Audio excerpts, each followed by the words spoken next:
Everybody good morning my dear students, welcome to Vijay education channel. मैं आनंद कुमार आप लोगों को ट्रायंगल का डिस्कस कर रहे थे और ट्रायंगल में इसके पहले हम लोग देखे थे इसके पहले वाले वीडियो में मिड पॉइंट थ्योरम और उसके कन्वर्स। ठीक है, यहाँ पर हम डिस्कस करेंगे angle bisector theorem. Angle bisector theorem, ये जो थ्योरम है हमारे पास angle bisector, internal angle bisector है। ठीक है, और एक होता है इंटरनल एक्सटर्नल, तो ये इंटरनल है और एक्सटर्नल इसके बाद वाले में। ठीक है, तो यहाँ पे ध्यान दीजिएगा सबसे पहला चीज कि प्रूव दैट, इसका स्टेटमेंट क्या कहता है, पहले स्टेटमेंट को समझेंगे। Prove that the internal bisector of an angle of a triangle divides the opposite side internally in the ratio of the sides containing the angle.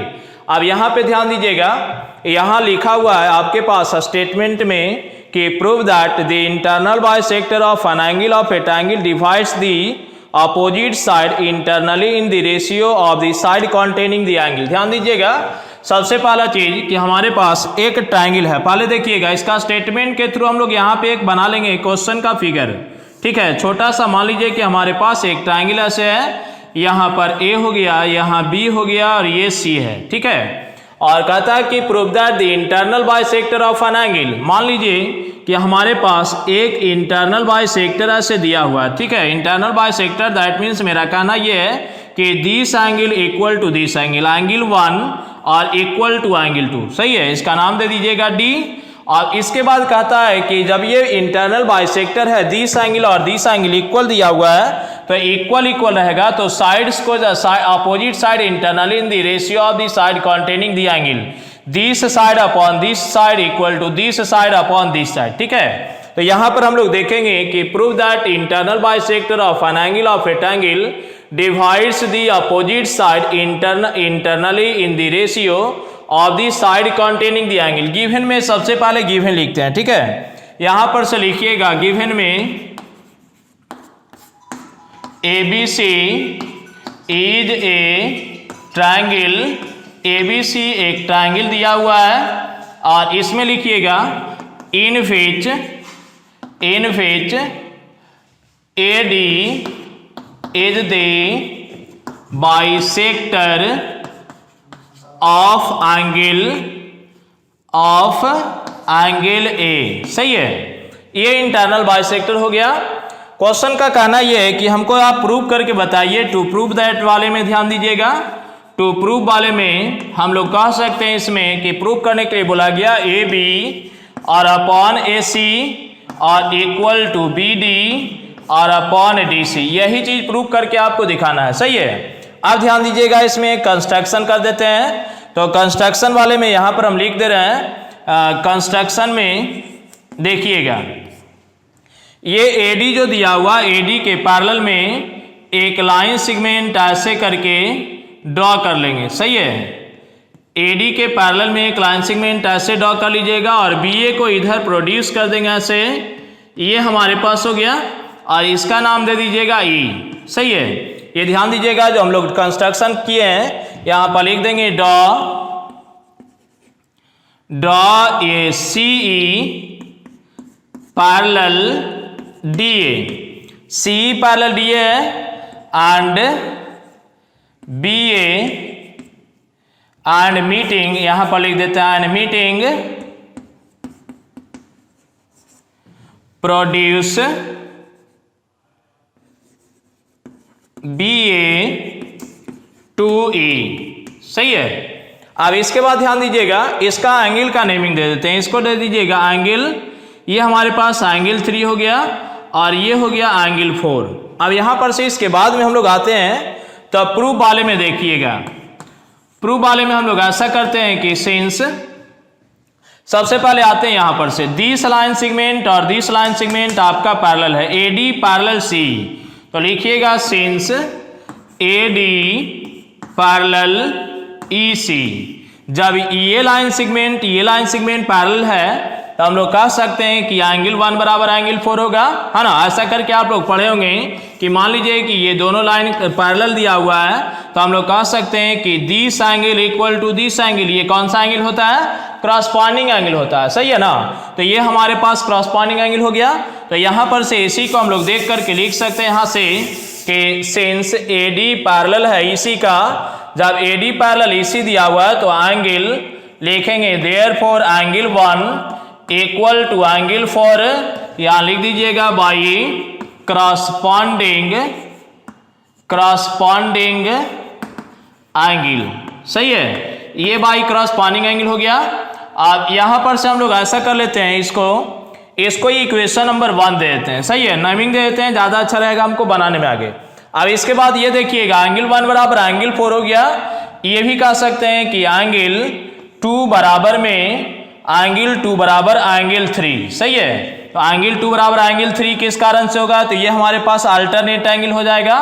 तो यहाँ लिख दीजिएगा बाई अल्टरनेट इंटीरियर एंगल। सही है, ये हमको इसको मान लेते हैं कि इक्वेशन नंबर 2 है। यहाँ पर ध्यान दीजिएगा इक्वेशन 1 और 2 ध्यान देंगे। यहाँ से हम लोग को देखने का ये चीज है कि 1 बराबर 2 एंगल 1 बराबर एंगल 2, कारण क्या है कि ये ऑलरेडी हमारे पास गिवन में दिया हुआ था। तो इसको हम लोग लिख सकते हैं ऐसे कि but angle 1 equal to angle 2, जब 1 बराबर 2 आपके पास ये लिख दीजिएगा गिवन, तो हम लिख सकते हैं इसके बाद वाले में कि from equation first and second. ठीक है, तो यहां से लिखिएगा इसके बाद में कि from equation first and second. First और सेकेंड इक्वेशन से अगर आप चलेंगे तो आप लिख दीजिएगा इसके बाद वाले में कि एंगल देखिए दोनों का लेफ्ट साइड इक्वल हो गया तो राइट साइड भी इक्वल हो जाएगा।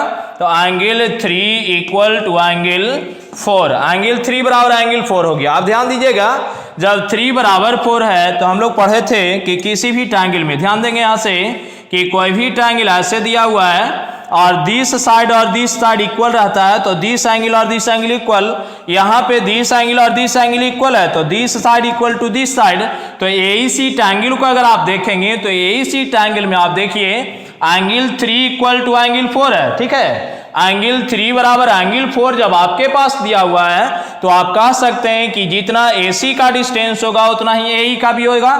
तो यहां से हम लोग लिख सकते हैं कि देयरफॉर AC और इक्वल टू AE। सही है, यहां तक ठीक है। अब इसके बाद हम लोग आते हैं, अब ध्यान दीजिएगा सबसे पहले आप आइएगा कि इन ट्रायंगल BCE ट्रायंगल में आ जाइए।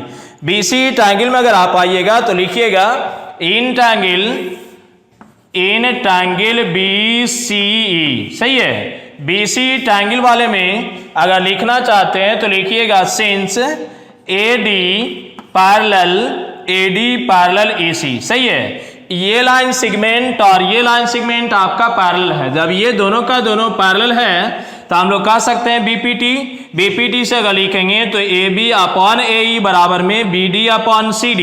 तो इसको लिख दीजिएगा बाई BPT से अगर लिखना चाहते हैं तो लिख सकते हैं इसमें BA अपॉन AE और इक्वल टू लिखिएगा BD और अपॉन DC। सही है, अब BA अपॉन AE और equal to BD upon DC हो गया।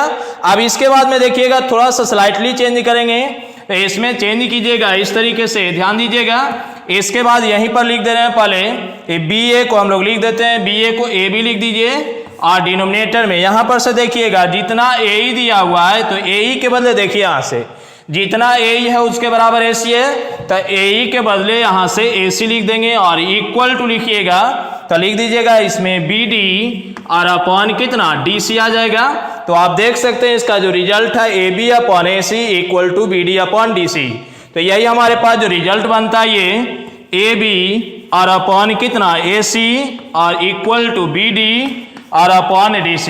तो ये जो हमारे पास रिजल्ट है यही रिजल्ट को हम लोग बोलते हैं इंटरनल एंगल बाइसेक्टर थ्योरम। ठीक है, तो हम लोग इस तरीके से इसको बना सकते हैं। अब इससे रिलेटेड एक क्वेश्चन हम आपको दिखा रहे हैं किस तरीके से बनेगा। ठीक है, ध्यान दीजिएगा। इसके पहले हम लोग पढ़े थे एंगल बाइसेक्टर थ्योरम। ठीक है, अब एंगल बाइसेक्टर थ्योरम पढ़े और उससे रिलेटेड एक क्वेश्चन अगर बना लेंगे तो ज्यादा हम लोग के पास कॉन्फिडेंस हो जाएगा। ध्यान दीजिएगा क्वेश्चन क्या कहता है, देखिएगा लिखा हुआ है इन दी गिवन फिगर। ठीक है, in the given figure AD is the bisector of angle BAC if AB बराबर 10 सेंटीमीटर, AC बराबर में 6 सेंटीमीटर एंड BC बराबर 12 centimetre find BD and DC। सही है, यहां पर ध्यान दीजिएगा, BD और DC हम लोग को फाइंड करने के लिए बोला जा रहा है। BD का डिस्टेंस कितना होगा और DC का कितना होगा। तो सबसे पहले ये देखिएगा, टोटल B से C तक के डिस्टेंस दिया हुआ 12 सेंटीमीटर। तो पहले ऐसे लिखेंगे कि लेट, लिखिएगा लेट BD बराबर में मान लीजिए x सेंटीमीटर है। सही है, BD बराबर जब x सेंटीमीटर होगा तो लिख दीजिएगा therefore DC equal to 12 minus x centimetre हो जाएगा हमारे पास। अब इसके बाद अगर हम लोग आते हैं तो यहाँ पर हम लोग जो बाइसेक्टर थ्योरम पढ़े, एंगल बाइसेक्टर थ्योरम, ये क्वेश्चन आपके पास ऑलरेडी कहता है कि AD is the bisector of BAC। सही है, जब AD BAC का बाइसेक्टर है तो दिस एंगल और दिस एंगल इक्वल होगा। तो लिख दीजिएगा कि सिंस AD इज द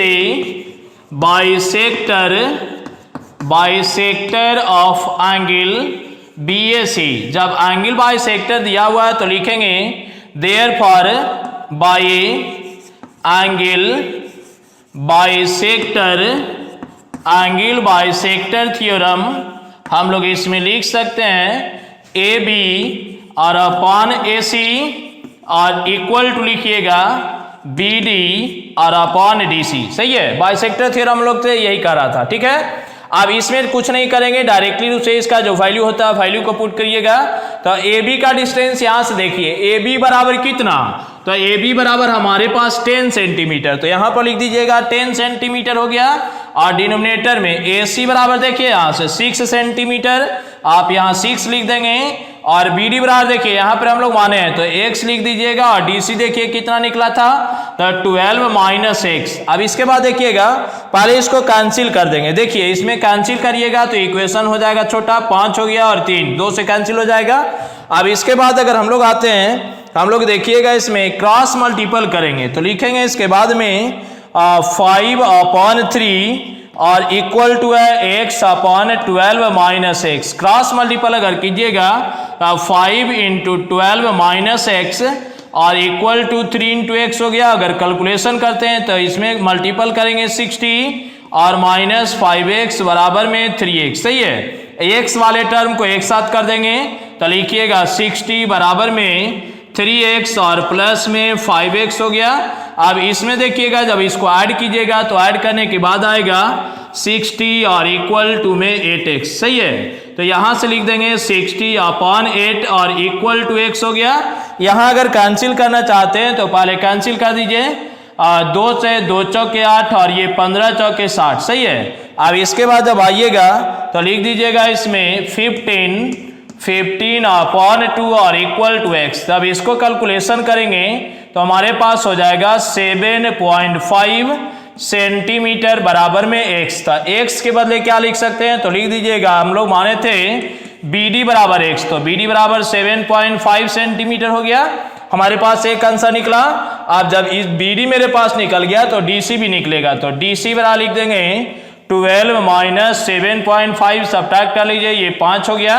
और यहाँ पे देखिएगा 11, 7 4 11, 4.5 सेंटीमीटर हमारे पास निकल जाएगा।